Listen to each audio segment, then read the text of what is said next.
Hi, friend. Hello. I love you. It's so good to see you. I miss you so much. I know. I miss you too. I've been thinking about that trip you and me and Sophie took, and we went to Sun Valley. Can I just tell you, like, that's one of my favorite stand-up comedy memories. Like, that was the best trip. It was so good. We did the show in Sun Valley and then went to the hot springs the next day. And you were such an adorable city girl because we were driving like into the woods on a dirt road where there was construction. And I was like, my phone's dead. So we don't have a map. And you were like, are we okay? Is this going to be okay? And I was like, we're fine. No, it's another 16 to 40 miles. It's totally fine. And I literally was like, oh, my phone's not dead, but there's zero service where we are. Yeah. And then you're like, I'm just looking for this particular tree. Like, that's where I turn. Yeah. And I was like, are you fucking crazy? I was like, there's a tree and then a bridge. We're going to make it. It'll be great. But then it was. I've been up there 1,000 times. So I was like, we're fine. It's so gorgeous. I love that spot. It's so beautiful. And that Trinity Hot Springs is one of my favorites because it's just a gigantic pool with a rock floor.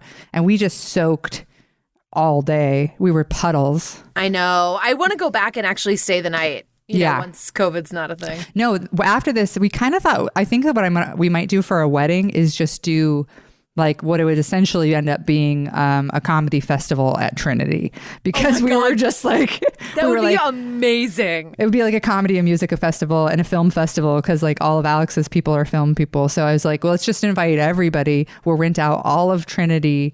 There'll be 1,000 people there, and we'll just have like a 4-day wedding and just get very rowdy because oh my god, I would love that. I don't know what else we're gonna do. I'm like, I approve. This is great. I'm there.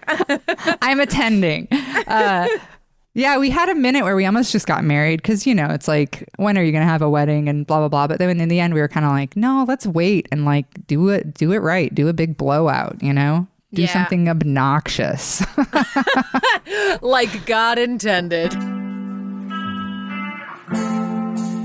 Hi, welcome to What's Next with Emma Arnold. I'm your host, Emma Arnold. Today on the podcast, we have a dear friend of mine, a hilarious comedian, and just a delight. Valerie Tosi is here, everybody. Yay! Hey, yay! Applause, smattering applause. Smattering. Smattering applause, and then that one guy who just keeps going. Oh, I love that guy. And then you're like, oh, thanks, and then it gets quiet, and then you hear whoop, and you're like, okay. That's like circling back to when we went on that trip. I'm so sad that ski lodge is gone where we did that show because that was just the most fun. Like, man, a real heartbreak. That one, the hot water. That place was like such a cool, you know, it was like a hostel, and in such a rich town like Sun Valley to have a hostel where like the like fun cool kids stayed, and to get to do a monthly show there, and honestly too, like to get to do a monthly show there that started the month that I went through like my massive breakup and life change, and then just got to sort of like, and they were just like, they just like nursed me back to health, that crowd, because I would go and just be like, he's dating someone who looks just like me but was pretty, and they would like think that was so funny, and it sort of just got me through, you know. That's why I feel for you is you're going through this breakup and you don't even get to do comedy, and that's fucking bullshit. I mean, sure. But I mean, like it's just like I just laugh now because I'm like, honestly, like what else bad could happen? You know what I mean? Yeah, where totally. it's like laughable, like, oh, so I mean, you know that my parents, on election day, my dad decided to serve my mom divorce papers, and which is insane. And I even joked about it on Twitter, and I was like, yeah, my mom conceded to that 40-year marriage ending faster than Trump conceded this election. So fucking insane. But like, and when it happened, wait, was it election related at all? Was it political in any way? It just Not was at all. On election day. My father was like, let's take the most stressful day of the last 4 years and make it worse. Like, wow. Like, and of course he voted for Trump. So there's the rub. Yeah. So that happened. And when it happened, my mom swore me to secrecy. Like, you can't tell anybody, like, you know, blah, blah, blah. And then because I don't know if you and I have talked since then, I get a text from my mother over the weekend, and she's like, hey, we're calling the dogs off. And I was like, what does that even mean? She goes, the lawyers, LOL. And I was like, LOL? LOL. I was like, there's no LOL. The fuck are you talking about? I was like, so you guys are not getting divorced? She's like, yeah, we talked. I'm like, so you both spent thousands of dollars on lawyers because you couldn't have a conversation. That's wild. It's fucking crazy. And then I was like because I told my mom, I was like, oh, I'm for sure talking about this on stage now. And I was like, sorry, your NDA just expired. I was like, I'm for sure. She's like, no. I was like, bitch, now. I was like, you dragged me through the mud with this. I was the only person that knew for 2 weeks. You didn't even tell my siblings. I had to run defense for you. Yeah, guess what? LOL, talking about it on stage. Good for you. Wow. What do you think the conversation was that they finally had? Oh, that they just had a bunch of sex and they were like, oh, we're not going to fuck anyone else now. We're in our 60s. I guess we should probably stay together. That's what my guess is. Yeah. They're also super codependent. Like, there's no way that they could, like, there's just no fucking way. There's no way. Oh, that's amazing to me. And then I get a text from my dad like 2 days later, and he's like, your mother and I think that maybe we should adopt a child to strengthen our relationship. What do you think? And I was like, I knew he was fucking with me, but I was like, you can't be. And he's like, we'd have to adopt because your mother's fixed. And I was like, what a disgusting way to put that. Like, oh God. It's so funny because like the pure and clear lack of boundaries there of just like joking with you about like expecting you to keep the secret, then joking with you about it is so just, it's why you're a comedian right there is what that is. It's like, thank you guys for this. So when it happened too, like I said, my mom wouldn't let me tell anybody. And then when she told my dad that I knew, he goes, and she didn't call me. And I was like, you narcissistic maniac. Like, not my job to call you. Like, yeah. And then he texts me like the next day and he goes, hey, Pumpkin, haven't talked to you in a while. What's new? And I was like, a lot, apparently. Like, what the fuck? Oh, wow. Yeah. That's incredible. Chip, I'm busy. I'm making a podcast. I don't have time for this right now. Chip has notes on your parents' marriage as well. Oh my God. I tell Chip I completely understand and it's utter bullshit. Yeah, we agree. It's total bullshit. It's complete bullshit. He's like, well, I support adoption. I don't know. He's like, my parents are very, like, they were always very much in love. And like 5 years ago, or maybe a little, they've been together like since 1988 or what, 87, whatever. And very loving couple. But then like 5 years ago, they went through this phase where like when you were around them, you'd be like, please just fucking get a divorce. Because they were doing that super codependent, constant bickering thing. The fight started because my stepdad so he worked for the city. He had to get up at 7 every morning and leave by 8 for work. My mom could get up at 9 because she didn't have to be to work. She had a looser schedule. She could kind of go in whenever she wanted. And they started having this like 30-year resentment buildup of he started to get so mad that he was the one who made coffee every day that it became like this for reals fight between them where like he was so mad about it and she was like, so don't make coffee then. So like, don't make me coffee. If you're so mad about it, make yourself coffee. I'll make coffee when I get up. And he'd be like, well, that's stupid because it doesn't even make any sense that I wouldn't just make a whole pot. And she's like, exactly, I know. And then she was like, what if I make it on weekends? And he was like, I don't want it on weekends. I wanted somebody to get up at 6 and bring me coffee for once. And she was like, well, I'm not getting up at 6 to make your ass coffee. And it got to the point, and I bought them a coffee maker and was like, why don't you just put this in your bedroom? It's an extra coffee. I was going to say, we do live in 2020 and like, I'm a broke dick comedian and I have a coffee pot that has a timer that you can literally set a timer. Like, and that's like, I was like, here's a coffee pot I got like at the Goodwill. It had a timer. I'm like, put it in your bedroom. Mom sets it up at night. It goes off in the morning. You can just roll over and pour yourself a cup of coffee. You take it black. There's nothing to it. But that wasn't the point. He wanted someone to bring him a cup of coffee. And it was like a year-long fight where every time you were around them, it would somehow come back to the coffee and they would start fighting about it. And I was like, get a divorce. I'm so done with you two. Get a divorce. And then they both retired about the same time. He retired first and my mom retired like 6 months later, and now they're disgusting. They're like making out, and they're totally in love. And it's like, can I bring you a cup of coffee? No, I'll bring you a cup of coffee. And I was like, it was just like this amazing, like immediately they just started like, now they're during COVID, they're just like doing projects and hanging out together. They've been fully quarantined since March. They're not doing anything because my mom's a respiratory therapist. So this whole thing has been very traumatizing for her. I bet. Yeah. Yeah. Yeah. So I mean, oh my God, that's fucking wild. I wish my parents fought about shit like that. Like, but like, it is like fucking, because, I like my dad, like the fact that they both got lawyers to begin with is why I thought, okay, this is for sure happening. Because my dad is essentially Scrooge McDuck. Like, he doesn't, like, he's fucking grumpy. He doesn't spend money on anything. And when I say that, he doesn't I don't come from money. We're also all, yeah. But like, he just doesn't spend money on anything. And so the fact that he went and did that, I'm just like, it boggles my mind. And when I talk to him about it, he's like, your mother, and it's shit, like, because, just all the family shit comes to light. And you're just like, these are the same fights you've been having for 40 years. So like, and they're selling our childhood home right now, and they're supposed to move to Florida. And so I'm just like, you guys have to stay together because there's no way either one of you are going to function separately. Because my dad's just going to go and live in a swamp and hunt alligators and pythons because that's what he sees on the fucking Discovery Channel. And he's like, I'm going to do what they pay people. I was like, you're oh my God, fucking crazy.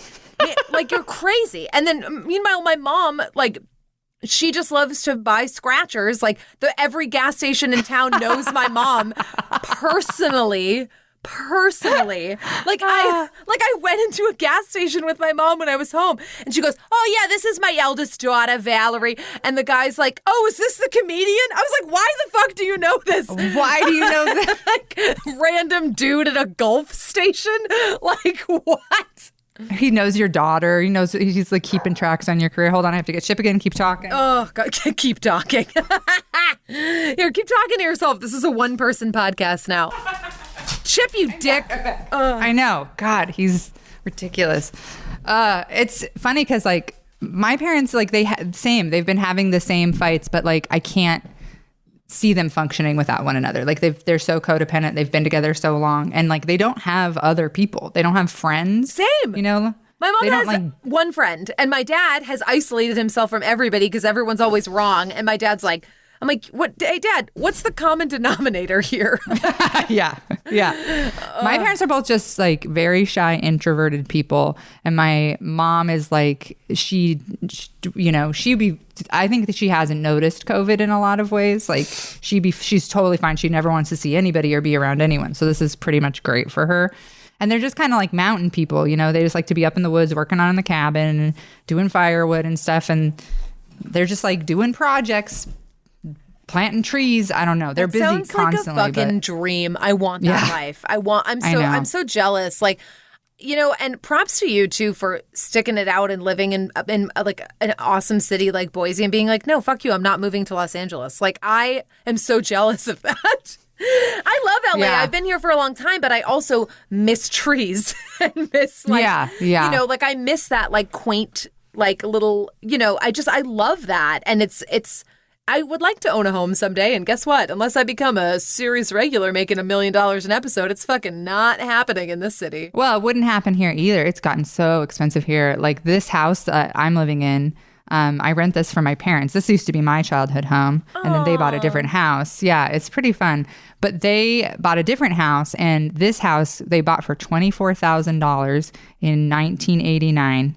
And right now it's probably worth like $400,000, which is hilarious because you're like, this is not this house isn't even up to code, That's like with my parents right now too. They bought their house, like our childhood home. They bought it in 95 and they paid $120,000 for it, and now it's on the market for $520,000. Jesus. And it's just like, what the fuck? Like, yeah, we'll never own houses. It's fine. It's like wild. Our generation. Well, that's why I'm considering moving to Atlanta, because I'm just like, there's an amazing comedy scene there. It's drivable to a lot of road work. My best friend lives there, who is a realtor, and I already have reps there. And like, and there's a lot of industry there now too. She's sending me links to houses that are like cute little 2-bedroom houses with a big yard for like $200,000. And I'm like, why the fuck am I here? Yeah. I mean, Atlanta's on the top of our list of places to move because we are actually not planning to stay here. I think after Arthur's out of school, I'm done. I'm pretty done. Boise's changed a lot. Like I've ranted about it on too many podcasts to bring it up again. But well, I know it's become like Whitey McWhiteville, and like a lot of the like Trumpers have moved up there. Yeah. And like, yeah. It's rough up here. And like I wouldn't do a festival here anymore because I used to be able to tell comedians like, you know, a lot of times comedians were scared to come up here, and I would be like, no, it's a totally cool place. It's like a little blue dot, especially like queer comedians and non-white comedians would be like, I've heard sketchy shit about Idaho. And I'd be like, no, it's great. You're going to love it. And now I feel like I couldn't guarantee that in the same way. Really? You know? Oh, yeah. That makes me so sad. People have been like, are you bringing 208 back? And I'm like, nope. No, probably not. Like for a lot of reasons. Also just it's exhausting but like, I don't want this to be my home base anymore. But Atlanta, I fucking love Atlanta. Me too. It's one of my favorite cities. It's too. so great. It's just everybody, all my friends live there. I feel like LA and Atlanta is where most of my friends live. And Atlanta's just, the comedy scene's amazing. It's so fun there. And it's just one of those cities, like every time I'm there, I'm always like, this is it. This is it for me. I know. I do too. Because it is a city that still feels like it has that like, kind of homey aspect to it. You know what I mean? Where like, there is nature there in the city where like we don't have that in LA, you know, and it's like it's getting, I think if I wait too much longer, I'll get priced out of there just like a lot like LA and stuff. But if I tried to strike kind of soon, I would be able to. And the thing is too, is LA's not going anywhere. If I wanted to like go to Atlanta and find I don't like it, I can rent the house and go to LA. Like it's, you know. Yeah, I know. And you could get so much TV work in Atlanta. There's just so much. Like I just wish there was more comedy though. That's the only thing. Yeah. Well, that's part, you know, it's from experience. It's fun to get into a place and really build up a thing and then move to somewhere else. Hopefully. But yeah, I don't know. We've talked about moving to LA, and I think one of my biggest things with LA is how everybody assumes that you're like old. If you're old after like 26, you're just too old. And like nowhere, that's not really happening in the rest of the country. And I feel like every woman I know in LA feel like they're always like, I'm so old. I'm so old. And I'm like, or I'll talk to them about how dating is and stuff. And I'll be like, I don't know if I want to live somewhere that makes me feel like I've lost all value. You know, I know. Like, it's tough. I'm 35 really tough. And I'm like, I should be retired by now. Yeah. Well, and so many dude comedians have told me over the years, like, man, you got to hit it while it's hot. You only got a few years left. And I'm like, are you guys going to put me down? Like, what happens in a few more? Are you guys going to shoot me in the back like Old Yeller? Like, it's like, there's a real feeling of like the clock ticking in LA. Whereas like in New York, I haven't even felt that, you know, or Chicago or Atlanta. Don't feel that as much. But I do here. Do you want to know my plan? I've been thinking about it. I would love it. I always wanted to be an actor, but I always was like, I don't want to deal with the LA woman part of that, where you have to be like gorgeous and your skin has to be great and you have to be 95 pounds. So I've decided to become incredibly famous when I'm 78. I'm going to be an amazing old lady villain, and I'm just going to get cast on like a kid's show. And I'm just going to get really famous around then. That sounds great. I'd love to be an old lady actor. You're like Cruella DeVille. Yeah, that's what I want to do. I think that sounds really fun. But until then, I don't know. I just don't want to have to deal with being like, am I allowed to have lines by my mouth? Is that okay? It's crazy because I talk to so many of my friends that are like right around my age, even younger, and they're like, I got to get Botox. And I'm like, what the fuck are you talking about? Yeah. Like, but I also say that where I'm lucky where I look younger than I am, but I also am, and I don't have wrinkles really yet, but I know it's coming. Maybe I'll change my mind. Like, you know what I mean? Yeah. Yeah. I've had so many conversations with women, and in fact, I was staying with Sophia, and her friend came out for her album taping, and I can't remember her name, but she was super lovely. And she was like, "Oh my God, we were all sharing a room," and she was like, "Oh my God, excuse me, this is my winter body." And then I was like, "You're like 105 pounds." Like, was this like, Christine Little? Was it her? No, it wasn't Christine. It was Courtney. Her writing partner. Yeah, she's great. Her writing partner. Yeah. She was lovely. And I'm not like shit talking. She was a lovely person and super sweet. And I liked her a ton. But she like was so concerned about, she was like, oh, and I was even like, why would you ever, first of all, never apologize. She's stunning. You're stunning. You're completely stunning. And she was like, I've got my winter body right now. And I was like, no. That's also, I like winter bodies. So that would be nothing to apologize to. But it was just so wild to me. And I was like, I don't know if I can do it. I know. I get to be, in Boise. I just don't really have to think about that as much, So it's, I don't know. Yeah. But also there's no work here. So there's that too.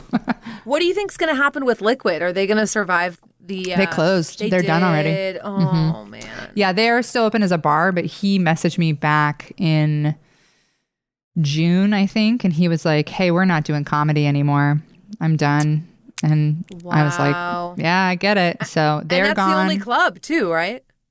Lounge at the End of the Universe is doing comedy, and that's owned by my friend Jen Adams, and she's like trying to make that into like the new comedy club here. And but also like it's COVID, so I'm sure that's got to be just down because she had just started kind of before COVID, so it's probably pretty impossible. But as of right now, yeah, that's kind of it for comedy, which is fine. Like I'm sure people are doing shows here right now. I have really no idea because I wouldn't be. Yeah. Our cases, we had 35 people die in Idaho yesterday, and we had 1,700 cases, and it's like. Our numbers are bananas here too. Yeah. And I was supposed to do an outdoor show like a week or two ago, and I canceled because even though it was outdoor and socially distanced, I was like, it's not worth it. I was supposed to be in Alaska next week for shows, and oh no, I know, and I was so bummed, and I was just like, look, I have to be responsible, especially because it's indoor because it's Alaska in December.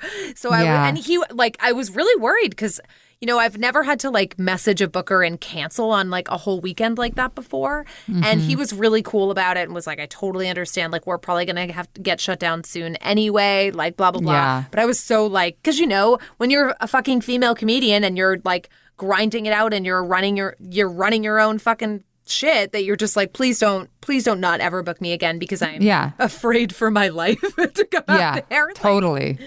I know the first few weekends back in March, the first few things I canceled, I was like, fuck.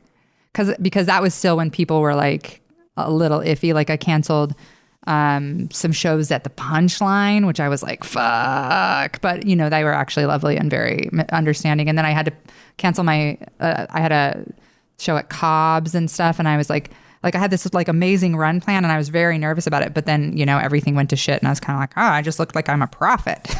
Okay. You know what's hilarious? So I was headlining there. They had a one-nighter at Cobb's. It was an all-female lineup that I was headlining in San Francisco. And that show was the same night that the cruise ship docked that was full of everybody with COVID. And I was literally as I'm doing my set, I was like, y'all, that cruise ship is docking and unloading right now.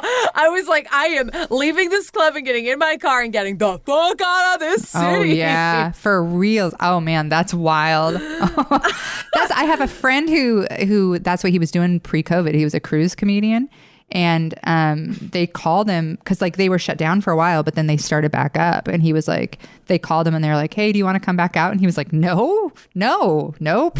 And they were like, oh, well, I don't know if you'll have a job waiting for you. And he was like, I can't believe you still have an industry. The fact that any cruise ships have started up is mind-boggling to me. Somebody was like, that's going to be so safe though, because you're secluded. I was like, yeah, and you're also trapped in the middle of the ocean if a single person comes down with it. So what? And also, they regularly kill people with the stomach flu on cruises. It's a really regular known issue. So the COVID seems, it's terrifying. My brother just texted me today. His roommate has it. And it's it's only a matter of time till he gets it. You know what I mean? Luckily, he's young. He's 25, but he's a smoker. And I'm like, he's quarantining, and I tweeted about this the other day. Like, he texted my dad and asked him to drop off a carton of cigarettes because he can't leave because he's quarantining. And I was like, oh my God. Maybe now's the time to quit for this respiratory disease, you fucking quit for maniac. a week, man. Get some gum. Literally, I'm just like, take an edible. Do something that's not that. God. Like, oh my God. We just, I went for a walk down on the Greenbelt with a couple of friends of mine this morning, and we bumped into a friend of mine who was walking to work, who works at one of the breweries here. And I was like, oh, hey, good to see you, blah, blah, blah. And he was like, we're like, how you been? And he's like, I just got over COVID. And it was funny. My friend Sam and I, we were like, we were like already like 4 or 5 feet apart. But when he said that, we both like jumped backwards, just like, huh? Like, at the same time, like a synchronized act. But then this guy was like, this friend of mine was like, oh yeah, I'm still, because I was like, oh, are you feeling better? And he was like, yeah, I've been back to work 2 days, but like I still don't have any taste or smell. And I'm like, doesn't that mean you're still symptomatic? And yeah, like how long are you sick with? Like how long are you contagious? Like I don't. I think that they made him go back. He had 5 days off, and I think they made him go back to work. And he can't lose that job. So wow. And people shed it for like up to a month. So. It's funny, like he like kept stepping closer to us talking. We kept stepping back, and he kept stepping. We're like, ah. And I was like, okay, well, good to see you. Bye. But I was just like, oh man, that's terrifying that you're just like back in the saddle. Because he's like, I feel fine. I just don't have any taste or smell really. And I was like, that's terrifying. I mean, this truly sounds like a disease that was like manufactured, because the fact that people can either die from it or be asymptomatic is so fucking insane to me. Like, I don't understand how, like, I wish there was a way to test to see how your body would react. Like, because if I was asymptomatic, I'd be like, let me just roll all over someone that has it just to like have it and get it over with and just be like, all right, now I have immunity. But like, you know what I mean? Like stay home alone for a month, not go anywhere, and then be like, all right, well, I guess I'm okay now. But like, rolling that dice, baby, I don't know. Yeah, it's a weird, I know, I feel the same way. Like, I'm not a conspiracy theory person, but I've been really like, it's so weird that this is a disease that kills disabled, the elderly, and non-white people primarily. And then every Republican senator who's gotten it has been fine. Well, I also think too, like, just the fact that I think that it's super fucked up with that scenario, because like Trump's experience with COVID and like, anybody else in that White House that's had it is not everyone else's experience with COVID. They have access to the best healthcare in the world that's part of their job. Like, you know what I mean? Like, guess what? If I get COVID, I'm not getting airlifted to Walter Reed. Like, I'm going to a free clinic and literally counting change. Like, I know. That's the other, like, we have this family member who, like, she had a big party. I'm watching this unroll right now, where she had a big party for her teenager for their birthday. And then there were 25 kids there. And then I've been watching the moms post on Instagram of those kids that they now have COVID. And then there was this one mom who I know pretty well, who I went to high school with. She had posted that her family got COVID, and they quarantined up at their cabin. They are very wealthy. They have a very nice cabin. And she was like, oh, we quarantined up at the cabin.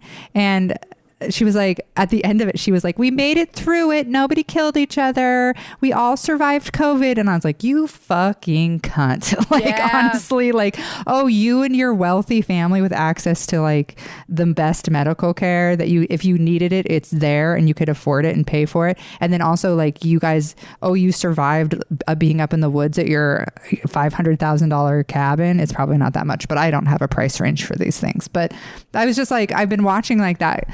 Like, that group all has money and access to good care and, access to like people dropping off, like they were getting food delivered and stuff like that. And it was just like, Like literally, like open enrollment for Covered California it's open now, but you can't actually get your health care till January 1st. So like I just signed up, and I basically am just like, do I make an advent calendar for my health insurance? like every day I just pop it out and it's like a multivitamin. Yeah, for real. I'm like, okay, one day down, 29 to go. Like, oh my God. Yeah, that's, oh my God. Well, don't get COVID, Val. Just don't get COVID. You got 30 days left and then you're going to be covered. Oh, baby. Baby. Baby. My favorite thing, too, was signing up for insurance because I had SAG health insurance and it, of course, ran out at the beginning of the pandemic. It ended in March. God. And I called them. I was like, there's got to be a way you guys can extend it. They're like, nope. I was like, cool, fuck you. But so that was a nightmare. So I haven't had insurance this whole time. And then I went to see if I could get on Medi-Cal since, I'm unemployed right now. And here's the fun part. I make too much money on unemployment to qualify for Medi-Cal. And I was like, and I'm not the only person that's happened to. A friend of mine messaged me and was like, not only did that happen to my wife and I, he's like, but our 6-year-old qualifies for Medi-Cal, and they needed us to send proof that she wasn't making any money. Oh my God. And I was like what? Like receipts from her lemonade stand? Yeah. Like what? How do you even prove your 6-year-old? You have to show that she does not have an IMDb page like right. that. It's like, oh yeah, her Patreon, she makes too much money. It's like, what the fuck? Jesus. Yeah, the unemployment. I just got a letter today that said that the CARES Act is expiring, and they're like, all right, you're getting kicked off unemployment. But my unemployment is 160 a week, so it's like, okay, yeah, all right, thank you. You paid for a third of my grocery bill. I appreciate that. That's the thing is that I make a decent amount on unemployment only because that I was working at that bar job for the last 7 years. So I had money on paper that I was quote unquote making. Yeah. But again, same deal. It expires at the end of the year. So what the fuck are they going to do? Even now they're talking about passing some sort of stimulus relief, or excuse me, some sort of relief. But I don't think individual people get any money. I think it's just for businesses and stuff. Oh yeah. It's like the PPP thing, which I can't, I'm one person and I don't employ anyone. So I can't apply for. Yeah. And yeah. And Idaho is the worst for it. When our unemployment, our governor, as soon as the $600 thing ran out, he started sending out stuff that was like, get off unemployment, you lazy fuck, get out there, get back out there working, you pieces of shit. Like every day you'd get like a letter or an email from the governor, just like, you should be working, you sinful piece of crap. And you're like, wow, God. My industry disappeared, man. Like, I'm working. I'm doing my best. That's what I try to explain to people that aren't in Los Angeles, but they're like, oh, well, people are just going to take advantage of the unemployment. I was like, you have to understand that in a city like LA that survives on the industry, and it's a trickle-down effect that, if shit isn't shooting, okay, well, if you work at a restaurant, guess what? Chances are your restaurant is surviving by catering to people at the studios and to other productions and stuff. And if that goes away, you know what I mean? Then you take away, okay, no one's taking Ubers and Lyfts right now because no one's going anywhere. Mm-hmm. So it's we're who's going to pay the dog walkers? The whole, as far as I can tell, LA's entire your entire economy is based on people who have dogs that need walked and the people who walk them. Yes. And that's pretty much the whole economy. Speaking of dogs, it's also really funny because every comedian I know got a dog during this. And I'm like, do you guys plan on never going back on the road? Because what are you going to do with your fucking dog? I know. And also, and I don't mean small dogs. I mean like Lisa Curry. I love her dog. Luna is fucking adorable. But I'm like, that dog is a horse. What are you going to do with her? Yeah. It's like, well, I guess you're not touring anymore. Also, sounds like you figured out affection finally. I know. Good for you. Intimacy feels nice, huh? Everybody's going to be soft after this, and I'm into it. I know. I like it. I hope it changes everybody, and everybody's really nice and sweet after this. Oh, just man. And in sweatpants. That's what my hopes. They're all just dressed really comfortably and really kind after COVID.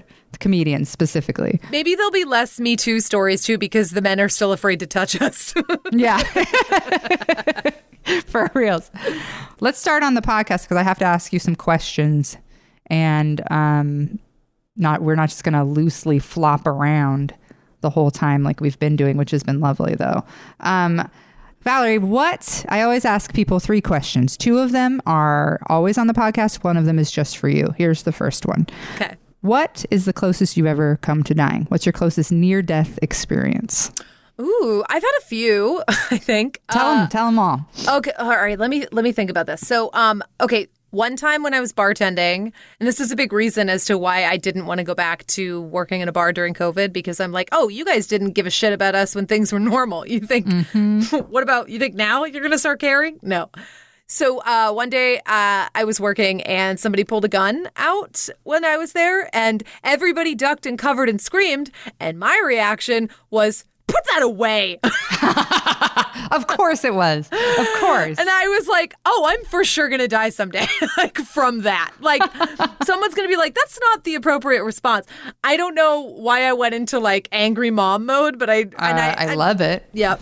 That's what people need to hear when they pull a gun. Idaho's an open carry state, and everybody's just like, you'll be anywhere, like a Target, and somebody will be having like an AR-15 or something. I would love to be just here with you and have you be going, put that away at everybody. Put that away.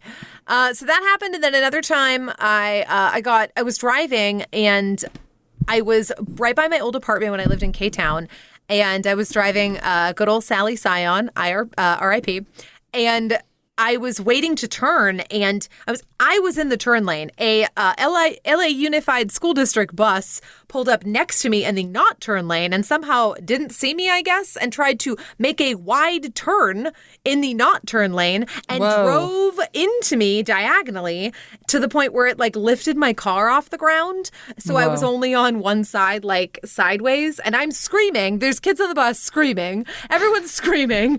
And my car was stuck up sideways, and to the point where the only way to get it down was the bus had to reverse. So it was like reversing, and my car's like slowly lifting back down onto the ground. It was fucking wild. And then the bus driver was somehow trying to explain how it wasn't her fault. And I was like, bitch, are you serious? Like, no, see, you were turning and then I had to smash you is what happened. Yeah. I was like, you drove into me. That's a pretty good one. Man, did that happen quick? Was it like, did it feel really fast when you got hit? It felt like it was happening in slow motion because she wasn't trying to make the turn super quickly. So I was just sitting there like, a Scion TC is like a pretty small car. It's a hatchback, So I'm just like sitting there, and she's just like, I'm like, oh, she's coming in. Does she not? Am I on her blind spot? How does she not see me? She's also shouldn't be turning in that lane. She just like kept coming, and I was like, oh, and there's nothing I could do because when the bus is turning this way, like there's nowhere for me to go. Nowhere to go. So I was just like, I guess I'm getting hit by a bus now. I'm just like screaming. It was crazy. Oh my God, that sounds pretty terrifying. The worst car accident I was ever in was kind of similar in that I was just sitting at a stoplight, and a car all of a sudden smashed into me from behind going like 80 and pushed me out into the intersection where I got hit like 2 more times, and then it like spun the car. And what had happened was there was an old couple in their 80s, and the guy had slammed on the gas instead of the brake. And so he had hit me like full speed, and I was fine. It fucked up my neck a little bit, and I didn't feel great. You don't feel great after something like that, but I was totally fine.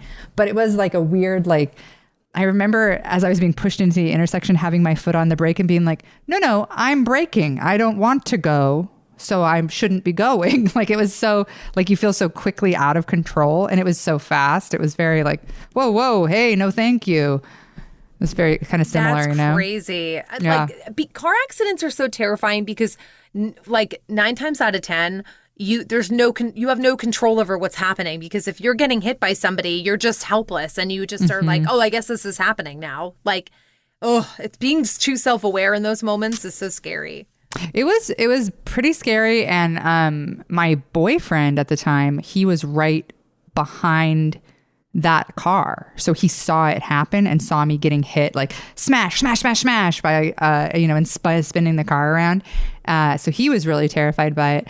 Well, the takeaway for me has always been their insurance company kept trying to contact me, but I was a shitty 18-year-old at the time, and I was like, I was just drunk and not taking care of anything. And I ended up getting a $10,000 settlement because they thought I was suing because I hadn't responded to any of their calls or letters. So they thought I was suing. And so they finally ended up just being like, here's 10 grand, please don't sue. And I was like, whoa. And I swear to you, I spent all of that entire check at McGrath's Fish House. I swear to God. I don't know how I did it. That's a lot of tartar sauce. It's a lot of tartar sauce because I had never had money before. And I just was like, just kept taking my friends out to eat. And like, you can blow 10 grand so fast, actually. Oh, yeah. Yeah. And my parents were like, sweetie, what if you put it away? And like, they tried so hard to get me to save it. And I just blew it all at McGrath's. Oh, man. That is like when you don't come from money and you get money, it's so hard to not blow through it because you want to like I think some of the most generous people are people that didn't have money that suddenly come into money because you're just like, oh, so many people have been kind to me. Like, I actually want to like, let me take you out. Let me take you out. I got it. And then you're like, oh, it's gone. That is 100% how I am with money. Like whenever, like the last time I got a pretty decent sized royalty check was, I've gotten 2 during COVID, and I immediately, well, all my friends are fucking dying, you know, all my friends are out here like scraping by. So I immediately was like 200 to you, 200 to you. And just like, it was gone so fast, but and I know like people are like, you should save that. But like at the same time, when I've been super broke, people have done the same thing and just sent me money. Well, let's talk about the second question then, which is, what is your relationship with your mortality? Oh, so dark. I know. Well, because usually people, you know, you'll tell a story about a near-death experience, and then I'll say, so sometimes it'll lead naturally into it where I can be like, wow, sounds like you really dealt with death. But you dealt with death by one time shouting at it, and which is so... perfect, honestly. It's so perfect. So Boston of you. I was just going to say, like, was there a more Boston/Italian reaction to that? I think for me, I guess I don't think about dying that often. I think that I'm like, all right, I'm 35. And I do in my mind, I'm like, that means you have X amount of years left. Because in my brain, I'm like 100. Like, that's what you get. Yeah. Give or take, you know? And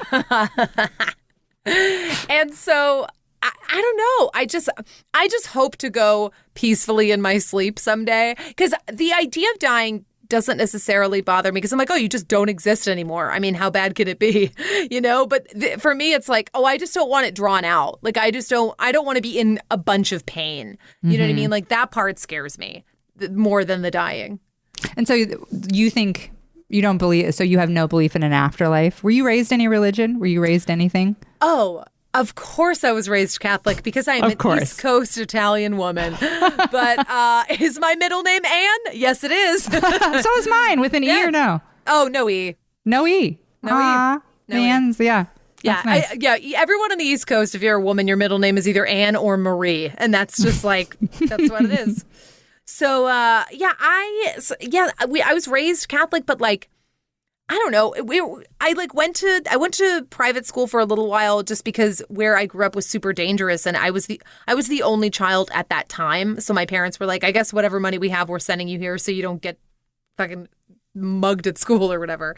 And so I did that. And then when we moved, I went to public school, and like I went to enough Sunday school to get confirmed, but then after that I didn't do shit, you know. And I've never really, I don't know, like I guess I think that there's something out there, but I'm not like it is the Heavenly Father. Like, yeah. I'm just like, I mean, I don't know. It seems a little suspect to me. You know what I mean? I was like, there's a lot of illustrations and a lot of stories, but like, I don't know. It just seems I don't trust a lot of stuff that's written primarily by men. You know what I mean? Yeah. Oh, for sure. Yeah. It's funny. I don't trust religion mostly because if God is a man and anything, I'm already like, no, I'm out. That's it for me. Nope. Sorry. The rest of it sounds super cool. Love how you get your own planet. That's nice. But the man thing's never gonna, like, God having a gender to me at all seems hilarious. It's insane. Yeah. And then God being like, there's God and he's a dude, but there's no lady God. Come on. Why wouldn't there be, if you're going to be like, there's, you know, Eva's, I don't know. The whole thing doesn't make any sense to me. No, and especially the fact that they were like, oh, and this white guy is Jesus. It's like, yeah. Were you guys know like what area Jesus is from, right? You guys forget? Like what? What, man? All those creepy photos that with like the eye cutouts that move in your grandma's house. It's like Jesus with blue eyes and it's following you everywhere. And you're like, this isn't. Yeah, Jesus always looks like, you know, the song Sister Christian? Like he could be in that band. I can't remember the name of the band right now. It's not Motorin. It's not the name of the band. It's going to be like Guster or something. Like It's Frank. No, it's not. I don't know. I thought it would come to me if I said the word Frank for some reason, but I don't know Jesus-y bands. I never got into Jesus. Well, they're not. It's not a Jesus-y music, but like he has like the '70s hair. Jesus, you know, he looks like a hair band kid. You know, like that's what Jesus looks like with in sandals. Oh, it's Night Ranger. Alex just looked it up for us. Good producing, babe. It's Night Ranger is the band. Voice of God right there. The voice of God. There you go. Well, it's funny because I don't know why. I kind of knew that you'd probably be more of a, you know, I knew you were raised Catholic, or I kind of assumed, I guess. I don't know if we've ever like expressly discussed you being raised Catholic, but I kind of knew. But I thought, I don't know. For some reason, because you're a fan of the X-Files, I had thought maybe you were like, I don't know, it's out there, you know? And then you even said, something's out there. And I was like, there it is. There she is. There it is. That's like me. It's like me straddling the line of Mulder and Scully, where I'm like, I wear a cross, but also I don't believe in any of this alien shit. Yeah. Exactly. Exactly. Well, I'm going to ask you one more, but I know you got to get out of here to do an audition. So the last question I usually ask is tailored specifically to you. And I want to ask you, what do you want to do after all this is done? What do you want to do? What should we do? What do I want to do after all this? I want to specifically with me. Okay. Specifically with me. Oh, fuck yeah. Okay. Oh, well, first of all, we're planning your goddamn wedding. Is what we're doing. Yes. I would love to go on the road with you. Like, that would be super fun. Like, yes. Oh my God. Just like, yeah. And just eat a bunch of fucking food and just like have more sleepovers and hug. Yeah. I'm a very tactile person. So like, I miss human touch so much. Like, I hate that I can't hug my friends and my family. Like, it's just. I'm so shocked by that because I used to not be a hugger, and I feel like this is turning me into a hugger. Like today when I saw my friends, when we went for a walk, I was immediately like, when we saw each other, I was like, and I like put my arms out, and then I was like, oh, sorry. Like it's such a faux pas now to hug somebody, but I know. And then I was surprised myself because I was like, you were like headed in for that hug, Emma Arnold. You wanted that hug, and I did. I wanted it bad. And it was just kind of surprising. I know. I met up for coffee with one of my friends today, and they went to hug, and I was like, no. But at the same time, I was like, but I want it. Could we make it safe? It sounds so nice. Yeah. I want to hug too. I want to go to I think we should meet in Atlanta and just put on a really rowdy show. And then after the show, we have a big sleepover where we do a braid chain.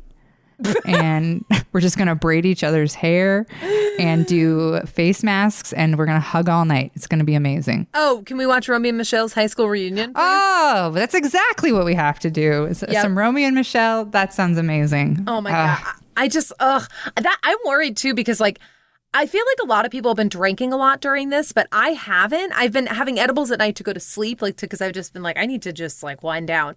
But I feel like when we can actually be out in public again, I'm scared for my liver because I feel like I'm just gonna be like, we gotta rage, and we gotta talk, like, and I'm like, oh boy, I gotta chill out.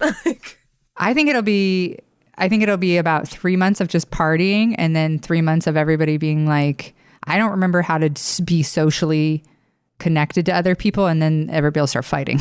Everybody will have some time before they're like, because we're also used to now just kind of being on our own, which is great. Although you have a whole segment of the country who's like, I'm not doing it. I'm not quarantining. I don't give a fuck. I'm not going to be by myself. So I don't know. It'll be interesting. Well, you promote your stuff. You're beautiful. I love you. It's been so good to talk to you. Promote all your stuff. Tell me where can people find you? Oh boy. Okay. Well, you can find me on the Twitter and the Instagram. I am too old for TikTok. So you can find me at Valerie_Tosi. What else? I was on Conan. You can find my Conan set online. I'm planning on putting out my first album. Woo! I'm really pumped. I talked to the Comedy Attic and I asked if I could do it there, and they were like, for sure. And I was like, yes. So I originally was going to try to aim to do it in March, like the week of my birthday.